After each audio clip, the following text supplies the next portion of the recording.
I think that in a way, work that engages the reader on an emotional level is work that is asking the reader to sit with that work a little longer.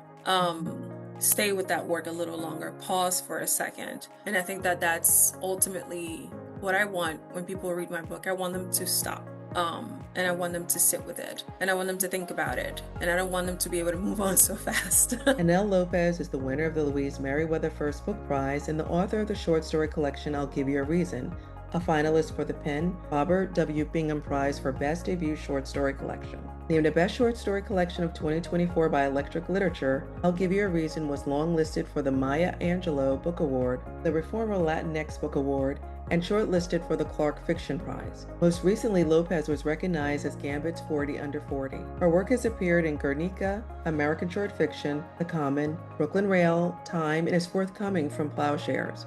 I think that our sort of overconsumption of media, I think phones are our biggest trouble. I think that my newest thing in life is just like I just want to go analog as much as I can, sort of want to disconnect. And I think that, I mean, there's tons of challenges that writers are facing right now, but I think that disconnecting from the constant stream of just slop is sort of the biggest hurdle. In this episode, we talk about identity, storytelling, and what it really means to build a creative life. We explore growing up with oral storytelling in the Caribbean, finally claiming the identity of writer after years of self-doubt, and why short fiction can be one of the most demanding and powerful art forms. Annell, welcome to the show. So excited to have you here with us today. Thank you so much for having me. So let's dive right in. I always like to start at the beginning. What first sparked your passion for storytelling, and when did you realize writing was your purpose? Yeah. Thank you for asking this question. I think that storytelling is a cultural component for me. It's something that I grew up doing, something that has been passed. Families told stories, mom tells stories, my aunts tell stories, aunts, several of them. Also, I grew up in the Caribbean and, the power would go out. And so I used to tell stories as a way to pass time. And so it's something that I've had a lot of practice and that I've enjoyed. So I've always considered myself a storyteller in that way. It just sort of feels part of my identity, culturally and otherwise. But in terms of being a writer and sort of feeling like it was my purpose, that did not happen until later in life. So for a long time, I wrestled with the idea of calling myself a writer, and I think a lot of writers feel this way. Um, and in my late 20s, I think that that's when I realized that it really felt like it was part of my identity, and I could not separate, the writer from the person. We were one and the same, and so I felt, the drive to really make it happen and to feel that, I'm not gonna feel realized, I'm not gonna feel content, I'm not gonna feel happy until I make this happen for myself. So I think that I understood uh, in that way that I really wanted to be a writer. And I think in terms of purpose, it's sort of been, um, yeah, sort of who I am, I think, and so I look at it that way. But that did not happen until later in life. Do you have any stories that still sit with you based on what you used to share when the power was out and you were sharing stories with friends and family? Yeah, I think, my dad used to tell a lot of stories. My dad grew up in sort of it's called a bate, but it's kind of like a sugar town, sugar plantation sort of town, Mhm. and in the DR, and he lived so many adventures, he used to have horses. He used to dive into lakes and rivers and just like he was out and about. He was getting injured. And so his own stories were sort of fascinating to me. And I would sort of take his own stories and like add to them and imagine him as a character. And then I would tell stories based on this character that was very much based on my father. And those are the first things that I think I ever made up, according to Wow. according to my mom. Yeah. It sounds like that was a lot of fun too. Yeah. You mentioned that you had to overcome some challenges in order to accept or embrace the identity of being a writer. Can you tell us a little bit about that? Yeah, I think that, initially for me, there was a language barrier. Not that I think that writing is, obviously not exclusive to the English language, but I did come to the US as an immigrant at 14 and I had to learn how to speak English. So there was that that language barrier. And there's also, because of the language barrier and other, sort of identity. Uh, Markers about myself, being an immigrant, being a woman of color, being a Black woman, being a Latina woman. There's a lot of, imposter syndrome. There's a lot of believing that art is meant for someone else. And none of this is true, but it doesn't change the fact that, you grow up and you sort of think, well, I am better suited for a life of a different kind of, profession.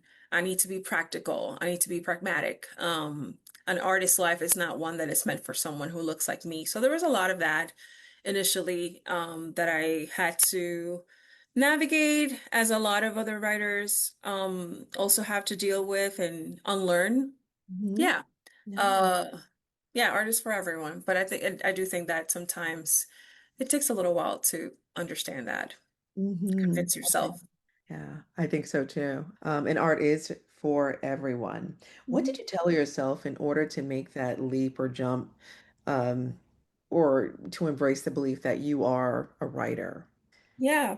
I used to, I would tell myself that, what's the worst that could happen? That I would be told no. I've gone through much harder experiences or more difficult experiences than being told no. Like, no, it's just no, no means so little when you've left an entire country, you've changed your way of life, you've had to learn a new language. You're living in a body that, represents specific identities. No is um, such a small thing at the end of the day. Hmm. So I used to tell myself that a lot. Yeah, and I just worked up the courage to take some wild chances on myself. I used to I teach creative writing, but at the time I used to teach Spanish when I lived in New Jersey, and I worked at a charter school, and I had a pretty steady sort of career in education. And I moved from New Jersey to New Orleans, and I cashed out my New Jersey teaching pension. This is how much of a gamble I was going to take on myself. And I spent a year not working. I traveled a lot. I spent time in the Hudson Valley on sort of these writing residencies that I was taking myself on. And yeah, well, the worst was that I would be told no, but I felt very much okay with that. So that was sort of the message that I was continually saying to myself. No is not the end of the world, and no can also be temporary, so why not? Just take the leap. It's powerful. No is could be temporary. I never thought of Yeah. it in that fashion, right? So it's kind of like no, not yet. Right. I think it's more so not yet. I mean, no should be firm in some cases, Right. Sometimes a no is a no, but I think that sometimes a no is just no for now, Mhm. or not yet, or no because I don't know you yet. Um, and I might not know what you're capable of or what you can achieve or what you can do. So I sort of think that there are conditions to the word no. Mhm. So I take them with a grain of salt. I love that. Was there a moment in your journey where you truly felt seen as a writer for the first time? Yeah, I think many different moments, I think initially I remember before I moved, to the South and I was sort of trying things out. I remember sending a short story to a friend of mine and his response was something along the lines of he wrote me back in an email and I think he said something like, "My friend is a writer." Um, and I don't think that he knew exactly how meaningful that was to me. I had shared a story, but I had never actually called myself a writer. But my friend is a reader, and I knew that whatever he said was going to be genuine feedback, and he wasn't just going to gas me up, Mhm. and he didn't necessarily say, like I loved it or this or that. He was just like my friend is a writer, and it was a very validating sentence for me at the time. Yeah, and I've, moments like that when people sort of see you in that light, um, have been validating big and small. It's nice to sort of get that validation from getting a publication or having someone give you a compliment or winning an award or being nominated or shortlisted or what have you. But I think that, if we're not too busy on the big goals that we have for ourselves, there are many little moments, many micro moments of getting that validation and that reminder that, that we're doing it. So, winning the Louise Meriwether First Book Prize, what did that moment mean to you personally and creatively? That was, I mean, it changed my life. It brought the book to life, and I was overwhelmed with gratitude for the judges who took the time to read the work, and Feminist Press for holding the prize, the contest in the first place. It meant so much to me, because I knew that it was prestigious, it was hard. The Louise Meriwether First Book Prize is, it wasn't a short story competition in the sense that, some prizes are specifically for short story collections. So I knew going in that the book would be competing against a novel, which we know people tend to feel a little more partial to than Mhm. short stories. Um, or competing against a memoir or other forms, right? So I knew that a short story collection, it's already a hard sell, and sort of being in competition with other forms was going to, yeah, it was going to make the win all the more meaningful. Yeah. Um, because the book just had to be in good enough shape to compete as a short story collection, also as, against other forms that are more marketable at times, or make more money, or more appealing to readers. Yeah. Mhm. But I think that, yeah, it was very validating. I was still, in my MFA program, so I wanted, before graduating, I found out that I wanted, I think, in the fall of my last year during my MFA. So it was just very empowering to know that I will leave the program with a book under contract. I do want to ask you why short fiction? I love short stories. I really think, I mean, I love all forms of writing. I think that the short story is incredibly impactful. There's so much that can be said in the short space that the short story offers. Collections in general are particularly powerful, I think, because there's a panoramic view of the world that a collection can have that a novel may not give you, sort of the plurality of voices, right? So I think that the collection has that as an advantage. It can go deep, through many different characters, many different settings. But if, the collection is very cohesive, it can explore themes with a lot of, it can be deep, right?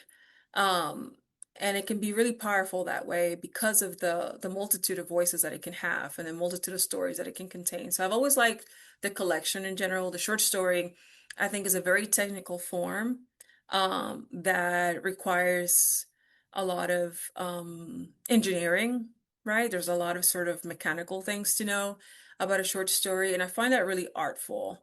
I find the problem-solving aspect of a short story to be very challenging, and because it is so cognitively challenging, to me, that's really beautiful because I know how hard it is to write a good one.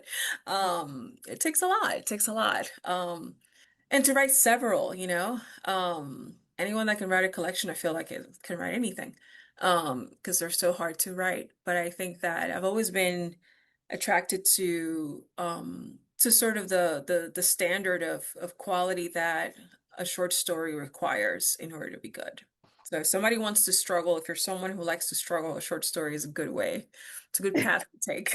How are you able to sharpen your craft? Yeah, I love studying craft. And I think that there is the study of craft in the sense of, like, you're reading a craft book and you're sort of, seeing what writers are saying and breaking down in terms of, like, elements and topics and approaches. But I think that I enjoy reading. And I enjoy reading closely and I enjoy taking something apart. I love going into a short story and asking myself questions like, how is this person doing this? What is this short story doing? What is this opening line doing? What are these characters doing? What do I know about them? What do I wish I knew? What, sort of predictions can I make, in the first few pages as to how I think they're going to act? Does this world feel complete to me? How is the writer moving across the page? Are we traveling back in time? Are we projecting towards the future? In Mhm. what ways are we creating movement? There's a lot to consider. And so I think that staying sharp just requires reading and practicing and asking questions and being curious about the choices that a writer makes. Mhm. Because I think that, at the end of the day, good work is not accidental. It's, the writer has put a lot of thought into those choices, right? So like being able to understand where, like what's motivating those choices, why those choices were made, I think it's critical for any writer who wants to become better at Mhm. the craft. Thank you for sharing that information. Do you Yeah. have any recommendations for someone who is studying short fiction? I have tons of reading recs. I would say, there's a lot of wonderful collections out there. I would say anyone should read Disha Filios, The Secret Life of Church Ladies. I think that that is a collection that is a just masterful in the way that it feels cohesive thematically. Um, you know, uh, it's very much, synchronized. It feels harmonious. We're exploring, sort of desires against the influences of tradition, of the church, of patriarchy, uh, you know, and I think that the way that that collection sort of explores those desires, in not just one character, but how it shows up in many different ways, it's really, really wonderful. So that's one collection that I would say everyone that's trying to write short stories or trying to put a collection together should read. Mhm. But overall, I think that going into the work knowing that reading it one time is not enough, right? You got to do multiple passes of a story to sort of see how it functions, right? You want to sort of take it apart and see how is it ticking? What's making it? Where's the magic? The magic is really, it's engineering. There is a method. Mhm. And I would say anyone who wants to learn, just get comfortable reading something several times. Mhm. Asking yourself questions for every single line that you read. Why? How? How is this happening? What is this doing? What am I feeling? What is the intended effect? And then just doing that ad nauseum, just over and over and Over and over over. again. Who has Yeah. inspired your work? Do you have one particular I have writer? many writers. I think that I loved when I was first reading collections in my very early 20s, like 2021, 22. I read Barb Johnson's More of This World, or maybe another, who ended up being my professor at the University of New Orleans for my MFA program. I also read Before You Suffocate Your Own Full Self by Danielle Evans, a wonderful collection. There's one particular story that called Virgins that appeared at the Paris Review um, a while ago, but just it was such it was like a master class of what a short story can do. And I remember reading that and just being, in love. Like, wow, like this is the bar. So I would credit those writers with making me fall in love with the form. I read Drowned by Junot Diaz at the time, was also very influential for me in terms of, look what the form can do, what Mhm. this can look like. Um, yeah, I think that those three collections specifically were very crucial in my interest in short stories and my understanding of the possibilities of what a short story, specifically what a collection can do. Wow. That's wonderful. Thank you for sharing that information. I'm sure listeners who are focusing on short stories will find that extremely helpful. You recommended a collection that Mhm. others should read, but I want to point out that people should like actually read your collection They should Yes, read your collection. I was hoping it would say my collection too. Your absolutely. My collection is great. And people should read it. absolutely. I think that, I have my own way of writing the stories, but it's very cohesive and it's good work. I agree. You should read. I'll give Absolutely. you a reason. Absolutely. So let's talk a little bit about your collection. I'll give you a reason. And listeners really should examine this collection and ask those questions that you just mentioned. And your collection has received so much recognition. What first inspired this book? Yeah, so I was, you know, always wanted to write stories and I love narratives that are rooted in place. So I think that, the collection takes place in Newark, New Jersey, and I was inspired by how setting influences people in general and characters, right? How we are very much, I mean, we're a product of where we come from. And then we can also break away from where we come from, and not be a product of where we come from if we don't like it. But I think that setting in general has, such an influence in how people behave and the things that they want and how they pursue those things. I think it's sort of, it's interesting to sort of feel as a person that we are almost like our own and we have our own motivations and we feel very much like I am who I am, but there's so much that controls us that and I think that place is one of those things. So I was sort of I was inspired by Newark. I was inspired by my neighborhood and the way that people moved in that neighborhood where I grew up in the Ironbound, and how the neighborhood itself seemed to dictate a lot of what the things that we wanted, the things that we pursued, the things that concerned us.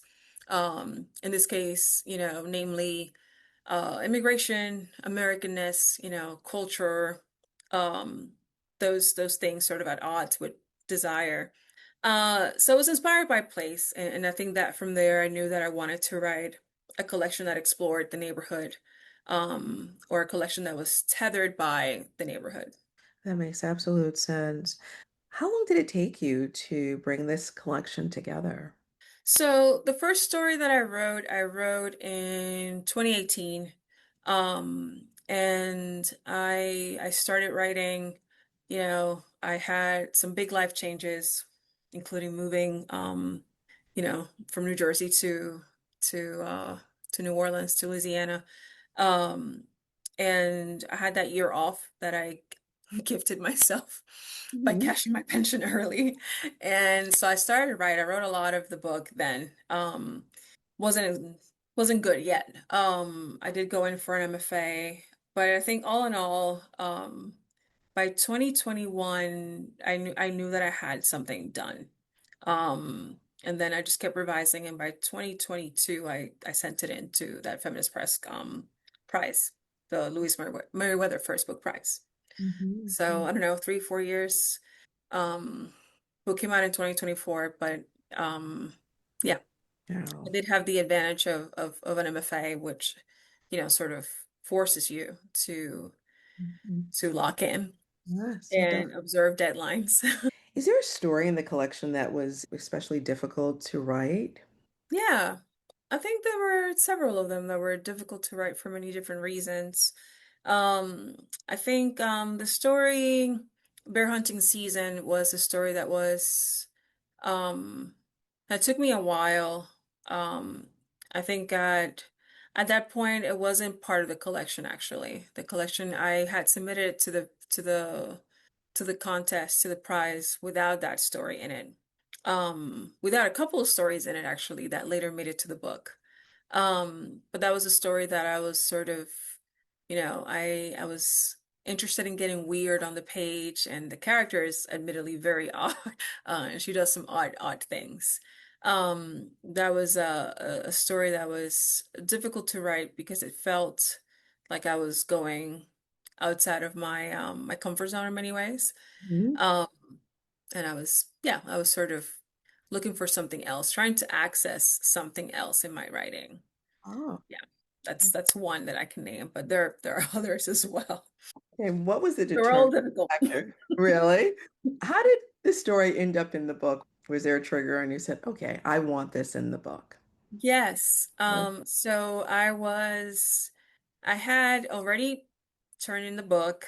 Mhm. Um, and but I was still in school. Oh. And I had won the prize already. We had not begun yet editing the book at that point, and I was in my class, a class called I think it was Writers on Writers, yes. And that class, the model was that our professor would bring in writers and we would interview them and they would talk about their work, which we had read ahead of time leading up to the interview. And I was assigned to interview Morgan Talty, who wrote Night of the Living Rest, which is also a fantastic collection everybody should read. And Morgan Talty talked about how, and I can't quote him exactly, but sort of to paraphrase what we talked about during that class interview was that there were some stories that did not make that book. And then there were other stories that required significant revision because they needed to feel more substantial. And I think that the word that sort of stuck to me was substantial. And I kept Mhm. thinking of the manuscript that I had already won this prize for, and I'm just like, I kept thinking, well, Morgan Talty went back to editing. Like he had already sold this book, but there was so much work that he kept doing. And having read the book at the time, I was like, well, no wonder it's so great. It's such a strong collection. So I kept thinking of the word substantial and I kept thinking of I'll give you a reason. And I was just like, yes, it's a good book, but I don't know that I would call it like substantial. And I went back, I talked to my editor who was incredible to work with. I had such a beautiful experience. And I asked if I could make the collection more substantial by adding three more stories, Mhm. which would increase the length of the collection by quite a bit. And she asked what those were, and I was like, this. One of them that I sent in, she said that was too similar to another one that was there. So she said no, and I was like, fine. One of them we cut out. And then three made it in that were not in the original manuscript. And that was Bear Hunting Season. Um, and that was the last story, The Fake Wife, which I can't believe the book did not have that story to begin with, which is wild. And Worry Bees, another story in the collection that was not there originally. Yeah. That's amazing. And so, when you think of the word substantial, how are you defining substantial, and how can our listeners or how can writers define substantial? How's I know. that? I feel like I keep saying substantial, substantial, and what does it even mean? I just I felt like the collection was good, you know? I won the prize. It was great, actually. I did win the prize without those stories in it. But I felt like there was, you know, when I kept looking at the collection, I felt like some of the narrators were young and there was sort of an emotional component that needed to be a little more adult or a little heavier, that was not there in the original manuscript. And I think that in my head that's what I thought about substantial. Like I want this to you know, I don't even know if this makes any sense, but I wanted the reader to feel a certain weight, you know, um, from having read the book. And I knew that the book was not going to be necessarily happy, and that was not the intended point of the book. I think that there are moments where the book is hopeful, but I felt like the book was not, you know, it's not a happy book per se. Um, but I wanted the reader to just like when I kept thinking of the word substantial, like I wanted the reader to feel it in their body. I wanted them to feel the weight of an experience. And I knew that the original manuscript was not delivering that hefty, you know, sort of feeling. Um, like I wanted the reader to feel some sort of emotional burden in a way. So those stories are, you know, like Bear Hunting Season, there's a very sort of weird, sad element to it, that the rest of the collection doesn't quite have. And I wanted the element of sadness to be there because I think that it was needed to make the collection sort of, you know, hit an emotional note that wasn't there before. Mhm. Um, and I guess that's what I told myself would be substantial, you know. Mhm. Yeah, thank you for clarifying because I was wondering, and I'm thinking about my work, and I'm sure writers, anyone listening or creative who's working on a manuscript will ask themselves, what is substantial, and how do I know if my work is substantial? You mentioned emotional burden or the emotional tugging at the emotional aspect. of the reader. How important is it for a body of work to, I don't know, evoke emotion in readers? I think it's super important. I mean, we read for different purposes, and we sort of gravitate to work for different reasons. I personally love work that I can sit with, that sort of feels I can't quite let it go yet, that it lingers, it stays with you, it makes you think, it might make you feel depressed, it might make you feel something. Like I want the book to sort of, you know, like a heavy blanket on me. I want it to stay with me for a little while. And so I think that that part is important. And maybe it's just an aesthetic or sort of a preference for what I like to read and for what I like to write. But I think that I don't want it to feel like a passing experience, And I think that we consume a lot of media, um, perhaps even more media than we have consumed in previous years. So I think we're used to, even the act of scrolling, which we do so much of it, it's just sort of things in passing. Um, Everything feels even more temporary than before. Like it's almost like we don't have time to like think or process or, things are just moving so fast. So I think that in a way, work that engages the reader on an emotional level is work that is asking the reader to sit with that work a little longer. Stay with that work a little longer, pause for a second. And I think that that's ultimately what I want when people read my book. I want them to stop. And I want them to sit with it and I want them to think about it. And I don't want them to be able to move on so fast. Um, yeah, Yeah. because I think that just makes for a better experience. I Yeah. love when a movie or a book or a song just takes hold of me and it doesn't quite let me go yet. I think that's a nice feeling. Want to talk a little bit about your process, your creative process. What does your writing process look like when you're at your best? Ooh, when I'm at my best. When I am at my best, I am consumed. I'm obsessed. I am thinking about it. I am sort of like unable to, I mean, that's where I enjoy it the most. It's like when I am just, this is the only thing that I'm thinking about, and I'm not gonna stop until I'm done. I love feeling sort of, I love obsession. I love being obsessed with work.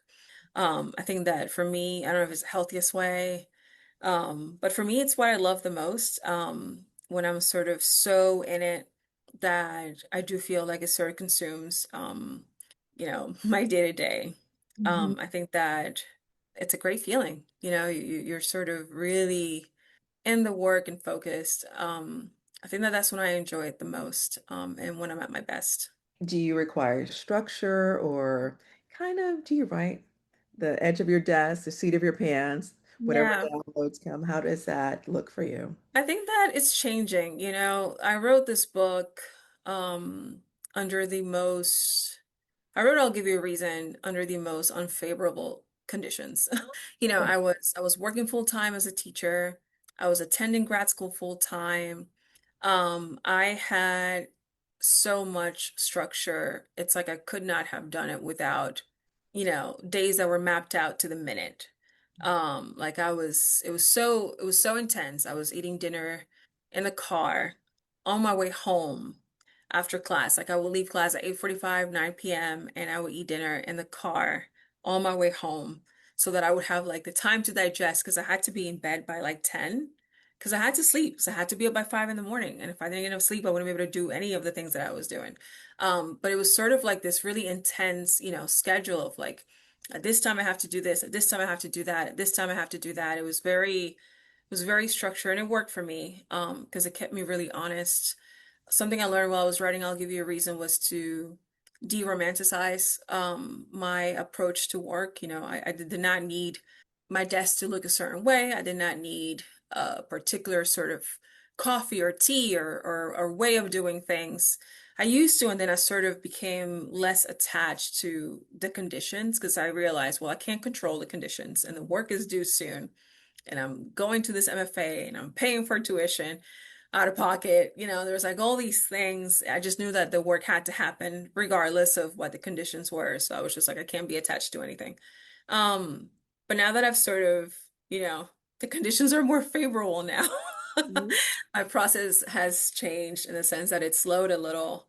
And I'm a little kinder to myself, I guess. And then the way that I was like, I don't have to write like that. I can chill out for a moment.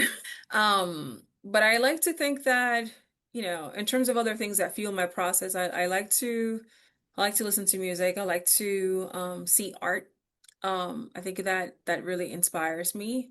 Visual art and just sort of people creating their own art is sort of, yeah, it makes me feel inspired and helps me feel focused. But yeah, I think that I'm coming to terms that the process will evolve and change depending on the book and what's happening around me. Mhm. So I'm not married to anything.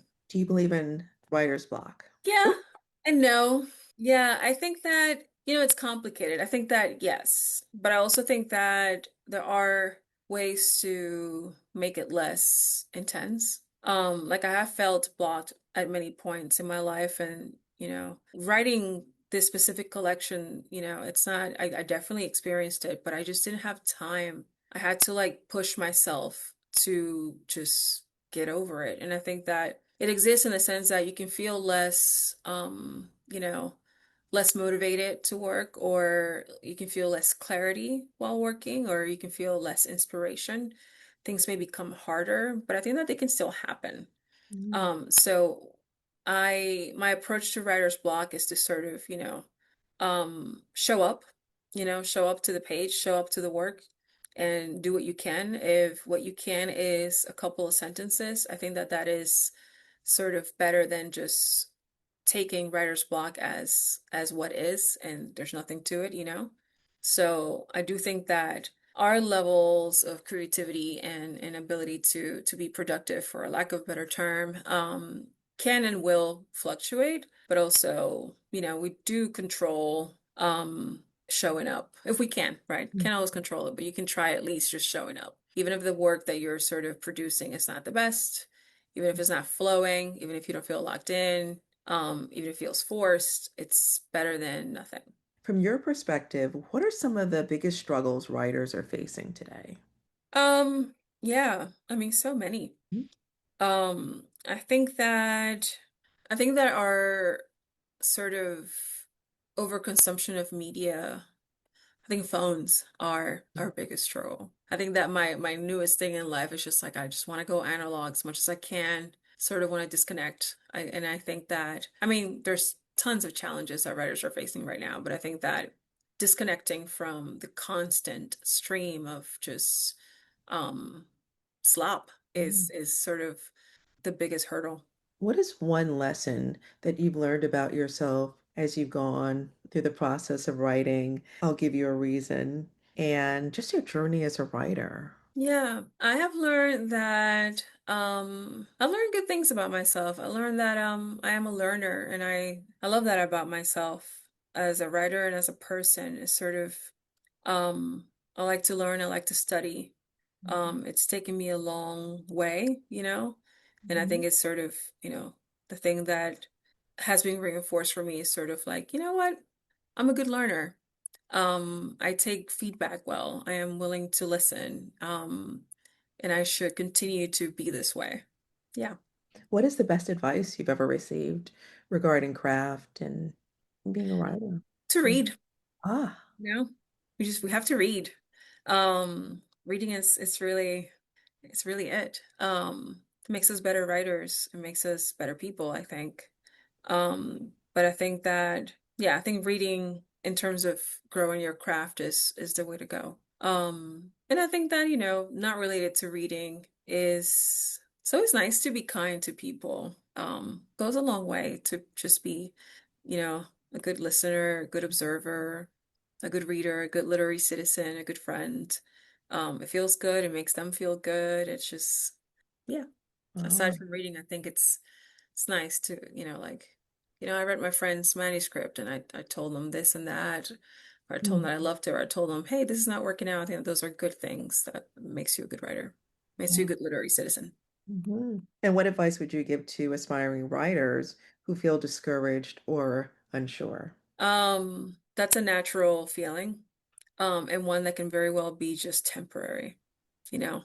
Uh, most things are not as permanent as we think that they are. So it's worth sticking around and pursuing something because it can change. It can. It can. Looking back, what would you tell your younger self at the beginning of your journey? I would tell my younger self to chill out, I love that. calm down. I'll probably tell my current self the same thing. It's like, relax, just relax, be in the moment. It's gonna be okay. Wow. Be in the moment.